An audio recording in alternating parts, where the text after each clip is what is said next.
बार वो शांति से हुआ, यानी जिस तरह सीआरपीएफ को लगाया गया, जिस तरह से सर की का सारा यानी सर्वे करने के बाद में क्लीन कर दिया गया पूरा का पूरा, जो वोट डालने की जो मशीनरी थी, यानी जिस तरह से मशीनीकरण कर दिया था वोट डालने का, बिना पर्सन्स के, बिना मतदाताओं के वोट डल जाते थे और सत्ता परिवर्तन हो जाता था। तो पिछली बार मार्क्सवादी सरकार को भी इसी प्रकार से अपने तरीके से ममता दीदी ने अपनी पॉलिटिक्स की और वहां से मार्क्सवादियों को भी भगाया। और अपनी कांग्रेस में से शुरुआत हुई, फिर मार्क्सवादी से शुरू हुई, फिर टीएमसी में वो बन गई, और अल्टीमेटली सारी पॉलिटिक्स जो है वो कुल मिला के आतंकवाद के भरोसे चलती रही। और उन्होंने इस प्रकार की गुंडागर्दी का एक माहौल बना दिया कि टीएमसी के अलावा कोई विकल्प देखने को वहां नहीं मिला पिछले 20 वर्षों में।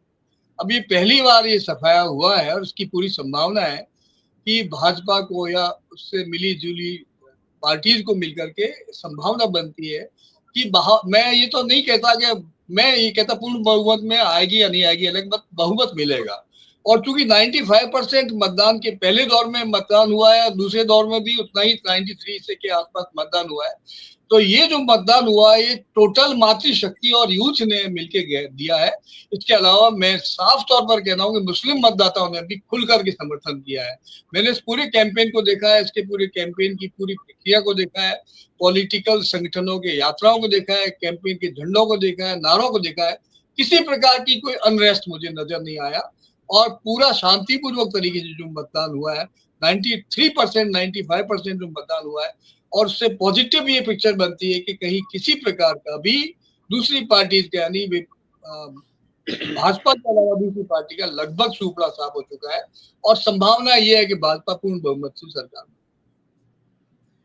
तो भाई साहब, इसमें 2-3 बातें मुख्य देखने की हैं कि जो पहले जो उसमें चरण में जो चुनाव हुआ 23 अप्रैल को, तो उसके अंदर पहले तो शुरुआत तो ये है कि जो इफेक्टिव डिफरेंस है बीजेपी और टीएमसी के पिछले चुनाव में, जो इफेक्टिव डिफरेंस है, इफेक्टिव डिफरेंस को यूं हम समझें कि एक पार्टी 40,000 पे जीत जाती है तो 41 पे भी जीतेगी, 45 पे भी जीतेगी, 50 पे भी जीतेगी और 60 पे भी जीतेगी।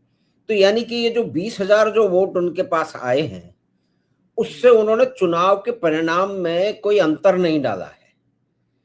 तो जिन वोटों के कारण अंतर हुआ कि बीजेपी 77 पे रह गई और टीएमसी के 200 से ऊपर आ गए, वो कुछ ही लाख का है, वो 4-5 लाख है, spread over so many remaining seat.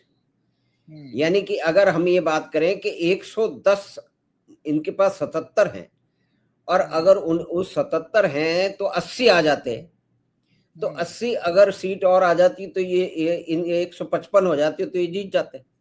बिल्कुल जीत जाते। तो ये 80 सीट में जो अंतर है, यानी कि 80 से ज्यादा हो तो अलग बात है, तो वो 4 लाख का है, जिसके कारण ये हारे हैं।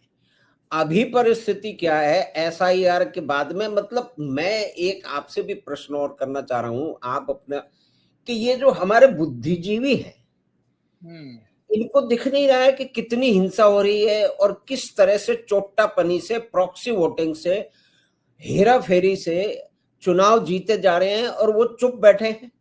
और आज भी वो जो है वो परेशान हो रहे हैं कि अगर परिवर्तन हो गया बंगाल में तो कहर टूट पड़ेगा, ईश्वर से प्रार्थनाएं कर रहे हैं। मतलब ये क्या है? क्या मतलब हम जानते हैं कि ये चोरी है, ये बदमाशी है, ये लोकतंत्र का बिल्कुल ही जो निकृष्टीकरण है, उसकी हत्या है लोकतंत्र की।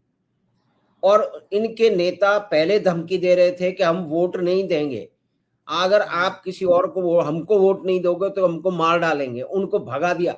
मतलब ये सब लोग वो देखते रहते हैं, सुनते रहते हैं और उनको शर्म नहीं आती, और फिर वो प्रजातंत्र की बात करते हैं, गांधीवाद की बात करते हैं, शांतिवाद की बात करते हैं, पता नहीं किस किस बात की बात करते हैं। तो ये जो एक तबका है जो आज परेशान दिख रहा है, मतलब उनकी जो ये जिसको नाकामी तो नहीं है ना, ये तो बदमाशी है उनकी।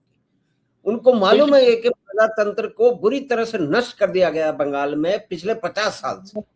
इन सारे अनुभवों को देखते हुए, पिछले 50 वर्षों के इतिहास को देखते हुए, राजनीति को देखते हुए, जो मॉडल पॉलिटिकल अल्टरनेटिव का जो मॉडल देश में डेवलप हुआ पिछले 20 वर्षों में मोदी सरकार के आने के बाद, या मिली जुली सरकार मोदी की सरकार के उस 20 वर्षों में जो मॉडल डेवलप हुआ, उसमें एक तो बिहार को हमने देखा, दिल्ली को हमने देखा, राजस्थान को हमने देखा, हमने हरियाणा को देखा, हमने दक्षिण भारत के राज्यों को देखा कि किस तरह से भाजपा एक अलग तरह की पॉलिटिकल तरीके से, शांति के तरीके से, शांति और समन्वय के माध्यम से सारा काम कर रही है।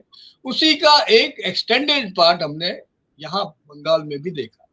तो कुल मिलाकर के जो स्ट्रेटेजिकल जो डेवलपमेंट हुआ पॉलिटिक्स का, जिस प्रकार से भावनात्मक सांस्कृतिक तरीके से, राजनीतिक तरीके से समझा बुझा करके और एक पॉलिटिकल एक environment, proper environment, democratic setup का एनवायरनमेंट बना के जो काम हुआ, ये बहुत महत्वपूर्ण है। और यही एक वो आधारशिला है जिसके बेसिस पर बंगाल में जनता खुल के सामने आई। पहले तो जनता घर से बाहर नहीं निकलती थी, जो लोग वोट देते थे उनके साथ में किसी न किसी प्रकार का दुर्व्यवहार होता था। आप ये तमाम जो इस इलेक्शन के दौरान में जो इंटरव्यूज आप देखेंगे, जो बातें देखेंगे, उसमें मालूम पड़ता है कि जनता जबरदस्त तरीके से परेशान, यानी जो लोग वोट देते थे, सपोर्ट करते थे, उनके साथ दुर्गति होती थी। और इसका लेटेस्ट अभी उन्होंने, ममता ने, उनके सपोर्टर्स ने, उनके भतीजे जो भी, उन्होंने कहा है कि हम ये बाद में देखेंगे 7 दिन बाद जब यहाँ से सीआरपीएफ चली जाती है। यहाँ सीआरपीएफ कोई किसी प्रकार की परेशानी नहीं है। जब तक परम शांति नहीं बनेगी, जब तक पॉजिटिविटी नहीं आएगी, तब तक ये सरकार में किसी प्रकार, ये बदलाव केवल नहीं है, ये क्रांतिकारी शांति की तरफ जाने वाला एक नया बड़ा एक पॉलिटिकल मैन्योरिंग है, आंदोलन है, मूवमेंट है। और ये निश्चित रूप से आगे आने वाले भारतीय जनता की एक बड़ी छवि है जो इसमें साफ नजर आता है। जी भाई साहब, लेकिन ये बात है कि धांधलियां करके चुनाव जीते जा रहे थे, हिंसा करके चुनाव जीते जा रहे थे, खुलेआम कहा जा रहा है और अभी भी कहा जा रहा है कि हम तुमको देख लेंगे। अरे भाई, प्रजातंत्र है, आपको नहीं पसंद है, मतलब ये जो एक्सट्रीम जो हॉस्टिलिटी है, ये जो दुश्मनी का जो व्यवहार है, और आप नहीं, इसके ऊपर कोई लिखने की कोई दिक्कत, मतलब उनको, इन सब लोगों को मोदी घृणा इतनी विशेष प्रकार की है कि वो सामने जो हत्याएं हो रही हैं, लोगों को भगाया जा रहा है, ठीक है, उनकी आदत है। कश्मीर के बारे में भी उन्होंने कभी चिंता नहीं प्रकट की। किसी भी चुनाव में, भारत के चुनाव में आज तक इस तरह की बिना हिंसा रहित यदि मतदान हुआ है तो मुझे आप बता दीजिए, कहीं भी बता दीजिए। नहीं, बंगाल मतलब बाकी जगह भी बिना हिंसा के, मतलब बंगाल की हिंसा को तो रोमांटिसाइज, उसका रोमानीकरण कर दिया गया है। मतलब वो हिंसा होती है तो होगी, देखो बंगाल है, क्रांति की धरती है, ब्ला ब्ला ब्ला, आप देखिए।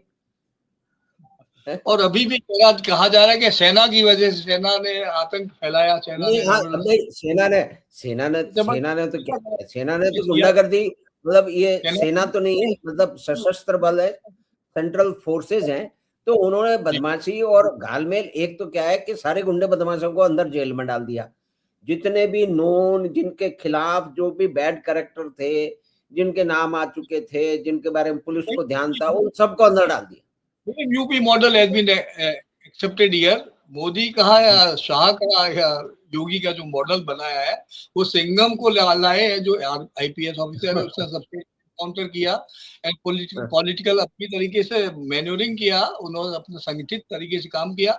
और वही राजनीति जो है वो वही बिहार की या कोलकाता की राजनीति में अब कोई अंतर नजर नहीं फिलहाल आगे आने वाले समय।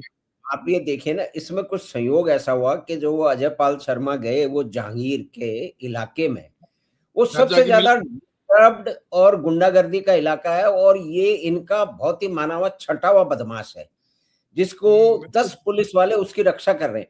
मतलब आप ये देखिए कि किस तरह के राज चल रहे हैं, गुंडे बदमाश।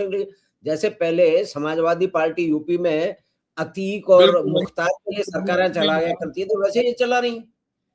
बिल्कुल सही कह रहे हो आप। बिहार में, यूपी में सब नेशनलिज्म को ये इतना आगे ले गई है कि उसका तो, ममता दीदी का तो व्यवहार ऐसा लगता है कि किसी दूसरे देश की प्रधानमंत्री है। और इनके लोग कह रहे हैं कि हम तुमको देख लेंगे, मतलब प्रधानमंत्री और गृह मंत्री के लिए के लिए वो क्या क्या शब्दों का इस्तेमाल कर रहे हैं, मतलब जो अंग्रेजी पढ़ी लिखी है वो भी कर रहे हैं, कर रहे हैं, और फिर बाद में माफी भी मांगते हैं। पहले कहते हैं गुंडा है, गृह मंत्री गुंडा है, प्रधानमंत्री गुंडा है, फिर माफी मांगते हैं। क्या मतलब क्या है? क्या ये भाषा ठीक है? ये जो डिस्कोर्स है, ये जो राजनीतिक ये विमर्श मोदी है, का जो नारा वहां से लगाया गया था, जो अटर फेलियर हो गया, उसके बाद सुप्रीम कोर्ट में हजारों तरह के प्रोग्राम्स बनाए गए, उसके खिलाफ बातें हुई, भाजपा के खिलाफ, सारी चीजें फेल हो गई। अब यहाँ आकर के अल्टीमेटली बचा नहीं। आप तो ये अब देखिए ये जी गुंडागर्दी की के अब बात कर रहे हैं कि गुंडागर्दी हो रही है, गुंडागर्दी हो चुकी है, गुंडागर्दी को हम देख लेंगे। तो क्या मतलब जो गुंडा नहीं, गुंडागर्दी को रोकने के लिए जो सख्ती हो रही है वो गुंडागर्दी है, जो गुंडागर्दी हो रही थी वो गुंडागर्दी नहीं थी। आप ये देखिए कि अच्छा ये बड़े बड़े लेखक हैं, पेंटर हैं, मतलब तथाकथित बुद्धिजीवी हैं, समाज को दिशा देंगे।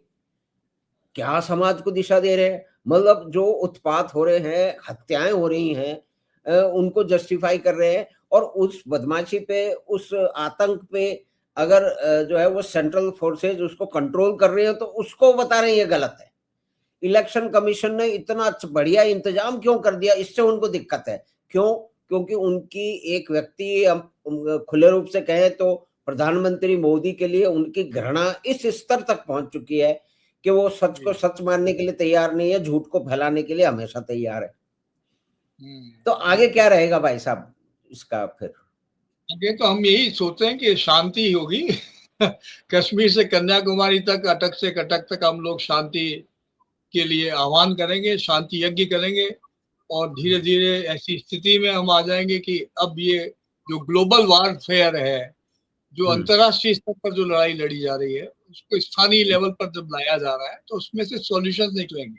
नेपाल का सॉल्यूशन निकलेगा, बांग्लादेश का सॉल्यूशन निकलेगा, पाकिस्तान का सॉल्यूशन निकलेगा, इजराइल अरब कंट्री का सॉल्यूशन निकलेगा, और भारत की भूमिका एक अपने आप में सर्वोपरि एक लीडिंग कैपेसिटी में भारत सामने आएगा। ये बार बार भारत साबित कर रहा है अपने आर्थिक विकास से, अपने राजनीतिक मैनोरिंग से, अपने आध्यात्मिक शक्ति से, और अपनी जनता की शक्ति से, जनता के साथ में जो डेमोक्रेटिक हमारी जो अलायंसेज हैं, उनके लेके भारत आगे बढ़ेगा, और इसको कोई रोक नहीं सकता। आने वाला समय भारत का समय है, आने वाला समय हिंदुस्तान का समय है, और आने वाला समय उस बहुमत का समय है जिससे डेमोक्रेसी हमारी टिकी हुई। तो बहुत बहुत धन्यवाद आपका भाई साहब कि आपने इस विषय पे अपनी जो विश्लेषण है उसको आपने साझा किया। तो आपके पास फिर लौटेंगे इसी चर्चा के लिए, और दूसरे अन्य कला क्षेत्र की और संबंधित संस्कृति के क्षेत्र के लिए। और बीकानेर कहानियों में तो आपने को आगे बढ़ना है, बीच बीच में गैप हो जाता है, तो बीकानेर स्टोरी कर रहा हूँ, अभी फिल्में भी बना रहा हूँ, और मैंने अभी एक नई फिल्म बनाई है जिस पर मैं काम कर रहा हूँ। उसका नाम है कामदेव की बेटियां। तो अभी एक नई सिलसिला चालू किया, उससे भी मैं कभी शेयर करूंगा, उस पर आपसे चर्चा करूंगा। बहुत अच्छा लगा आपने इसको पुनर्स्थापित किया, मुझे दोबारा बुलाया, इसके लिए बहुत बहुत धन्यवाद। अरे नहीं, वो आपको मतलब वो सहयोग की बात थी, आपसे तो बात करना हमेशा ही जो है वो विशेष रहता है। तो आपका बहुत बहुत धन्यवाद, आपके पास फिर लौटे। जितने प्रोग्राम किए उनको मैं देखता हूँ आपने, और मुझे अच्छा लग रहा है, आप लगातार एक नए तरीके से इसको आप डेवलप कर रहे हैं। I am very happy to see you. Most thank you prospective very much sir, आपका बहुत बहुत धन्यवाद। धन्यवाद भाई साहब। तो बंगाल के चुनाव, उनकी पहले की परिस्थितियां, आगे की संभावनाएं, उस पे हम चर्चा कर रहे थे माननीय श्री अशोक आत्रेय जी से। तो हमें आशा है कि बातचीत आपको पसंद आई होगी। तो आप चैनल बात 25 को सब्सक्राइब करें, लिंक अपने मित्रों और परिवार के साथ साझा करें। हम आपसे फिर मिलेंगे बात 25 की अगली बात में। धन्यवाद, नमस्कार।